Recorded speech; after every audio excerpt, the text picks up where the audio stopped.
Role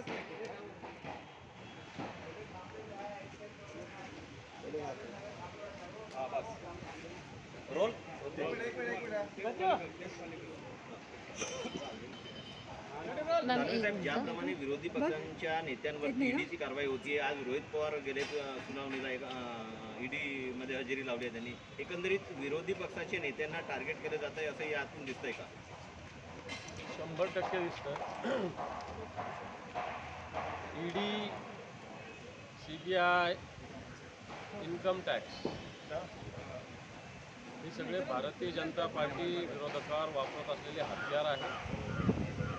आणि आज या यंत्रणा सरकारी निष्पक्ष न राहता भारतीय जनता पार्टीच्या बटीक बनलेल्या आहेत. भारतीय जनता पार्टीच्या सरकारच्या हाताचे बाहुले बनलेले आहेत.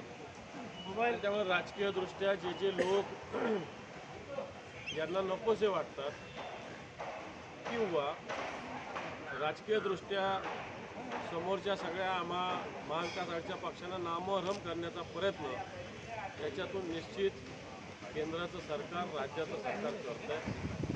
परंतु अशा इन्क्वायरीला कोणी घाबरणार नाही. याच भारतीय जनता पार्टीनं नारायण राणेंची इन्क्वायरी करा मागणी केली होती. याच भारतीय जनता पार्टीनं भावना गवळींची इन्क्वायरी करा म्हटले होते.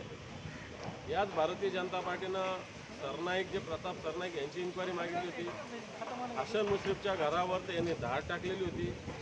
आता हे सगळे पावन झाले का? भारतीय जनता पार्टीमध्ये गेले आहे त्याच्यामुळे हे पावन झाले.